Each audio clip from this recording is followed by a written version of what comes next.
এই যেই বড় পা, এই বড় পাটা যদি একটু নিয়ম করে এই যাতে ছুটে আসবে, তাহলে কিন্তু এর গ্রোথটা আরো ভালো হবে।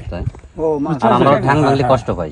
হ্যাঁ হ্যাঁ, না এই যে খেতে পারবে না মনে, না এই যে এইটা কিন্তু খাওয়ার জন্য না, কিন্তু এইটা হচ্ছে পা সুইমার, আর এইখান থেকে হচ্ছে কিন্তু মাউথ গলবিল থেকে যায়, আর এটা আগে থাকে, আর এন্টিনাটা হচ্ছে সেন্সর, এইটা দ্বারাই দেখে যে খাবার কোথায় আছে কিনা।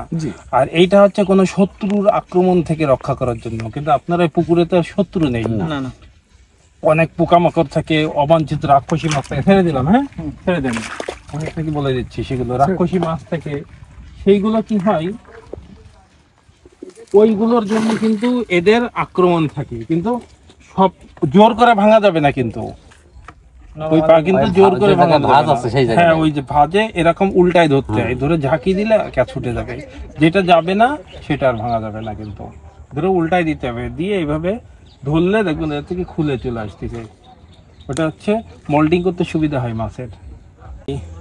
এক জায়গায় খাচ্ছে, ধরেন এক জায়গায় ফিড আসলো, ওই ফিডটা বেশ কিছু মাছ খেতে পারবে, কিন্তু ও কিন্তু খেতে দিতে পারবে, আবার নষ্ট করবে। কেউ যদি আসে এন্টিনা কেটে দেবে, কারণ কোনো চিংড়ি আসলে খাবার সন্ধানের জন্য কি আগে থাকে, এন্টিনা আগে থাকে, তখন ওই এন্টিনা যার কাটা পড়বে তার সেন্সর ঘ্রাণেন্দ্র কমে যাবে, তার মানে সে খাবার কোথাও বেশি খুঁজে পাবে না।